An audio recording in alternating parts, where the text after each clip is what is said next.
the top recruiting rankings in the Big Ten since 2021. So the reason why I chose 2021 is because obviously these are the past 4 classes. So these are going to be the players that are predominantly on Big Ten rosters so far this year. Now you can also include transfer portal, all that stuff, but I wanted to just look at recruiting. So if you want to find my entire article, it's on the College Huddle website, thecollegehuddle.com. Go over to the Big Ten. You'll find it there under the articles there. I think it's got a picture of Ryan Day and Dan Lanning because they're the 2 coaches at the top here. But anyway, so I wanted to get you guys' thoughts on this. Ohio State kind of came away the clear winner in this. Oregon was pretty close behind, but it was still a bit of a gap. And then Penn State, Michigan were essentially tied.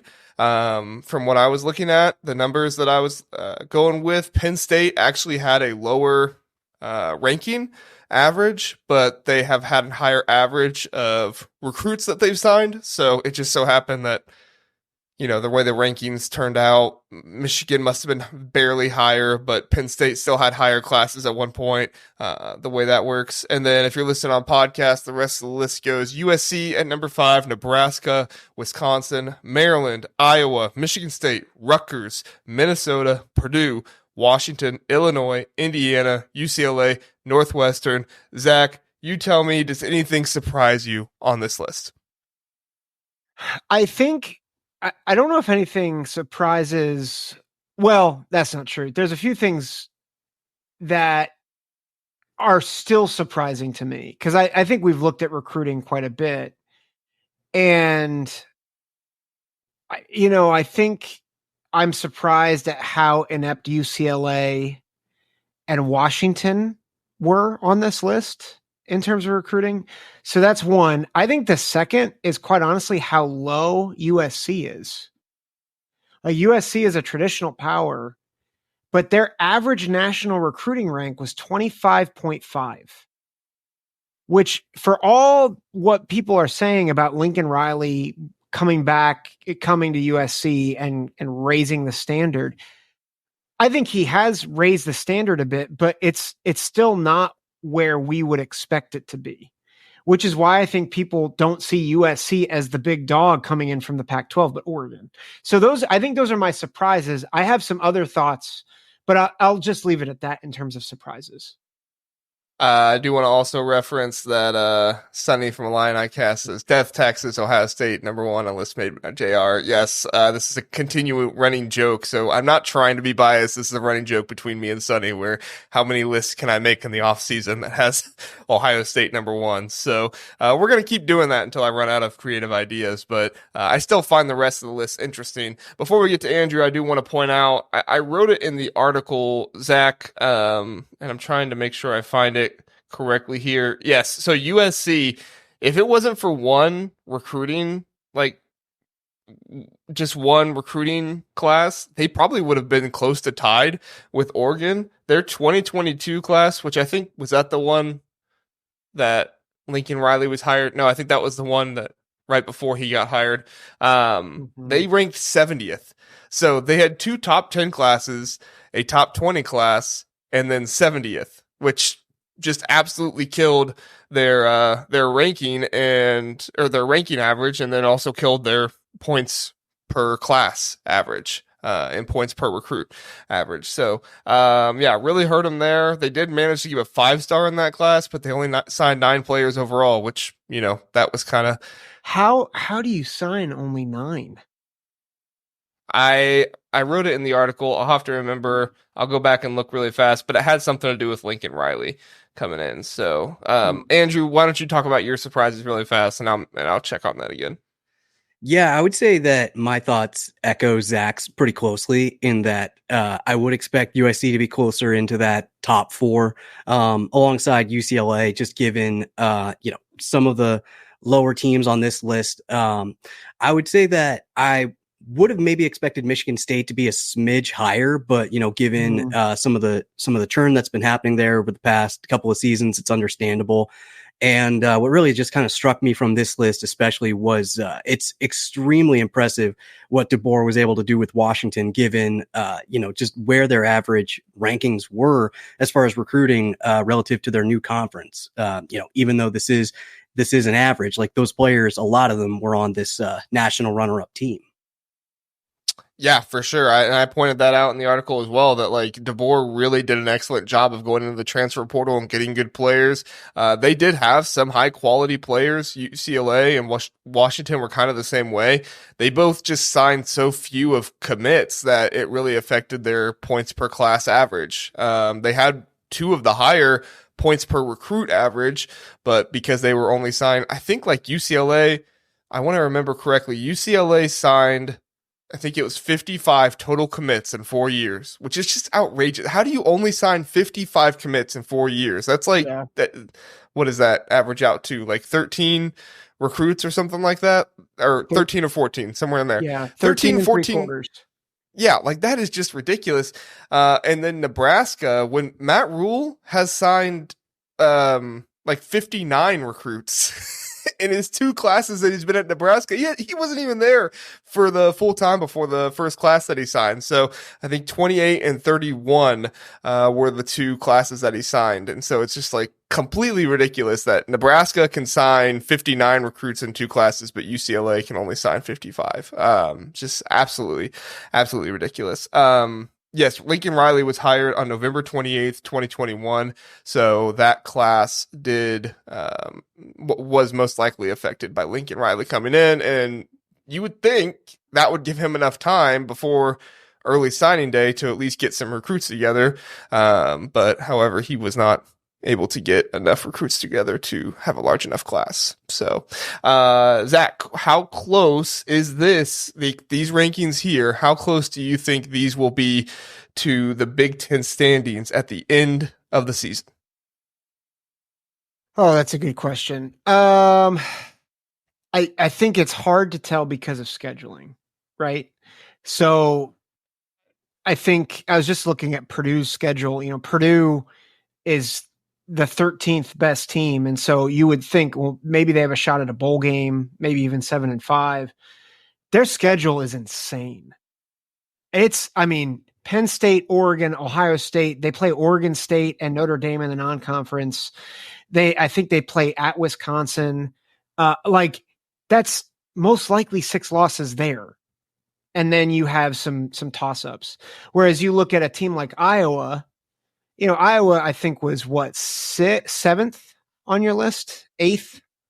Iowa's 9th. Sorry, 9th. Iowa ranked 9th in like almost every single category.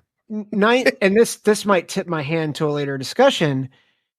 Aside from Ohio State, I don't know if Iowa is going to be an underdog in any of their other games, but they're 9th on this list. So I think schedule really does matter. I also think the top 4, top 5 are probably, again, they're going to be, I think, shades or tiers above everyone else. And so I think those 5 are going to be at the top. Like, I think USC might be the one exception because I think they could really do well or they could really fall off. Because again, they also have a hard schedule, but I think they're kind of in between. Whereas I think some of the other teams, 6 through 18, I think there's a lot of variables that make it hard to tell. Yeah, no, that makes sense. And I think scheduling is definitely something that you have to bring up there. I do have a thought that I want to test you guys on, but I'll let Andrew give his thoughts first on how this could compare to the Big Ten standings at the end of the year. Yeah, so I would say that the top 4 kind of mimic what I would expect the Big Ten to look like at the end of the year if I had to place a bet right now. I think Ohio State is the clear number 1 with Oregon just a smidge behind them. Obviously, their game is going to be huge. And then Penn State, Michigan jockeying for 3rd place, kind of a coin flip sort of situation there. I'm kind of the same mind as you, Zach, though, where I actually do like Iowa going into this season for a couple different reasons, which I have teed up here. So I think we might be agreeing on something else here later in this show. But yeah, looking at their schedule and kind of the factors that are in play there, I could actually see them getting up into that number 7, number 6, or even number 5 position once the 2024 season is closed. But the rest I kind of can kind of see falling the way that they are. I feel like you could flip some situations like Illinois, Indiana, stuff like that, just with just how some of those games shake out this upcoming season. But for the most part, I think that the top heavy portion of this list is going to remain true. Mm-hmm. Yeah. Yeah, I think you're right about the top of it at the very least. Yankee Wolverine in the chat says Michigan State won't end up 10th. We know that. Yankee has been in Thank here you, just Yankee. trolling the Spartans for the past few weeks, and I applaud it. It's a fun rivalry. I'm not That's against commitment. the Spartans, but it's just great. So the thing I want to bring up with you guys is like when I thought of this question, I looked at it and I was like, okay, so obviously like the standings are not going to predict Michigan State is exactly 10th, right? Like it's not going to predict exactly that. But if we're looking at this with like a kind of a tiered system where we say like, let's take the top 6. Are these top 6 programs in these recruiting rankings accurate to what we think the top 6 will most likely look like at the end of the year? Ohio State, we think yes. Oregon, Penn State, Michigan, USC, likely, but I wouldn't say it's like a hands down. This is definitely going to happen, right? Yeah. And then Nebraska, like you guys think Nebraska could be up in the top 6, maybe 7th, 8th area? Nebraska is. It's the one, and I think people will get mad because Nebraska's polarizing because everybody's like they've been back every year since like 2001, and I can understand the skepticism with Nebraska, but also I think the recruiting rankings here actually kind of prove a point as to why we think the hype actually might be real this year, which is that they've actually built a really good talent base and now they have a coach that can coach it. So I think the schedule is manageable for Nebraska, right? Like UTEP, Colorado, UNI should all be wins. Illinois at home, at Purdue, Rutgers at home. Like again, there's maybe 2 or 3 games that they're clear underdogs. Everything else, they should be at least a slight favorite, if not a pick 'em. So I do think Nebraska, I'd probably put Iowa above Nebraska in terms of tiers, but in terms of recruiting, it makes sense because I think Iowa is much better at developing than most other teams in the Big Ten. Yeah, I would agree with that. I mean, that the back half of Nebraska's schedule right now is really going to make or break their whole season. But if they can come out with a 500 record or a slightly above 500 record in those final 6 games, like they could be in that rightful number 6 or number 7 spot. Yeah, I mean, sometimes this could end up like Big Ten basketball as well, where you kind of have like your teams at the very top, and then it's like 1 or 2 losses could directly affect where you are at in the the standing order, right? You lose one more game, you win one more game, and it's completely affected. Now, obviously, that happens much more in football because you only play 12 games rather than in basketball where you play, I don't know, far too many, or however it is. But at the end of the day, I mean, if we look at like the bottom 6 here, Purdue, Washington, Illinois, Indiana, UCLA, Northwestern, like the only team in there that I look at it and say, I don't think they're going to be a bottom 6 team is Washington. I actually like Purdue more than like a lot of people give them credit for, but they do have that really tough schedule. So I think that's going to be really hard for them to overcome. Like Washington should be higher. Maybe you swap Washington and Michigan State. Maryland, maybe a little bit lower. I don't think they're bottom 6, but do you guys have any problems with like kind of the bottom 6 here? I have a thought, but Andrew, why don't you go ahead? Because I want to formulate a little bit more. Yeah, I mean, I think that Washington is kind of an interesting scenario, right? Because new head coach, complete overhaul of the team. There's still plenty of talent that is going to be there, and I like Jed Fish as a coach, so I think that they could surprise some people, win, maybe like 8 games or something like that, and find themselves in the upper half of this list. So I feel like they're kind of a coin flip. The rest, I would kind of say below them is what I would come to expect more or less, but I've been wrong before. It's hard because I agree. Like Washington is such a wild card because of everything. And to see, I mean, Washington's gotten some transfers because of Jed Fish.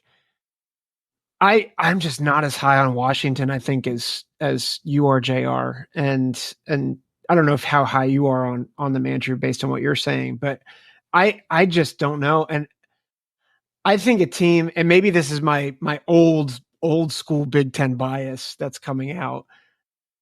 I wonder if Illinois might surprise some people this year. You know, with Altmaier being in the year 2 of his, now they have to go to Beaver Stadium, so that's not good, and they have to go to Nebraska, not good. But like they have to go to Autzen Stadium too. So like those are 3 really tough away games. But you know, they don't have it's not the most daunting schedule.